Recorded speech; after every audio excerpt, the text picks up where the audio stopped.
नमस्कार दोस्तों, आज हम डिस्कशन करेंगे छठा और द्वादश भाव के विषय में बात करेंगे। द्वादश भाव यानी 12वां भाव।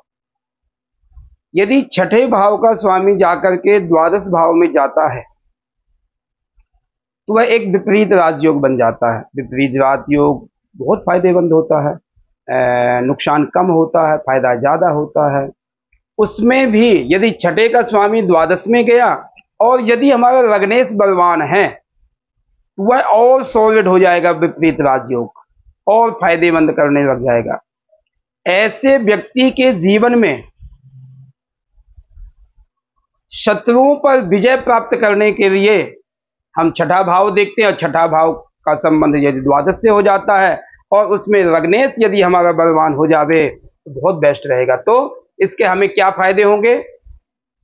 शत्रुओं का दमन करना, शत्रुओं से जीतना, शत्रुओं पर बलवान होकर के प्रहार करना और रोगों पर जीतना। रोग आदि ऐसे व्यक्ति को इतने ज्यादा ग्रसित नहीं आते, रोग उनके आसपास भी नहीं भटकते हैं।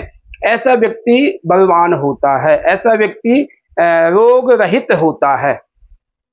उसके लिए हमें क्या कारण करना चाहिए, क्या उपाय करना जिससे हमें ये चीजें बलवान फल मिले? आपने इसमें सबसे ज्यादा योगाभ्यास करना है। आपका नित्य प्रतिक्रिया ऐसी होनी चाहिए, एक आध्यात्म चिंतन, एक योगाभ्यास।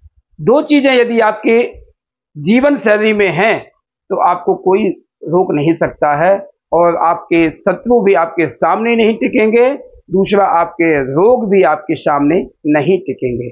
मगर ये आपको क्वालिटी होनी चाहिए आपके जीवन में कि आपको आध्यात्म पर विश्वास निष्ठा रखते हुए आपने कर्म करना चाहिए, अध्यात्म करना चाहिए।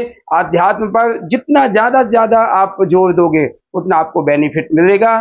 दूसरा, आपके लिए सबसे ज्यादा जो है योगाभ्यास, योगासन, योग कर्म करना। योगा करोगे आपका फिटनेस अच्छा रहेगा, छठा भाव सॉलिड रहेगा, द्वादश भाव सॉलिड रहेगा, क्योंकि छठे और द्वादश से हम क्या परिश्रम करवाते हैं।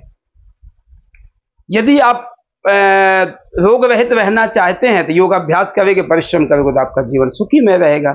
इसलिए लग्नेश बलवान होना अच्छी बात है और छठे का स्वामी द्वादश भाव में जाना बहुत अच्छी बात है, मगर योगाभ्यास आदि हमें, अध्यात्म आदि हमें कर्म अवश्य करना चाहिए।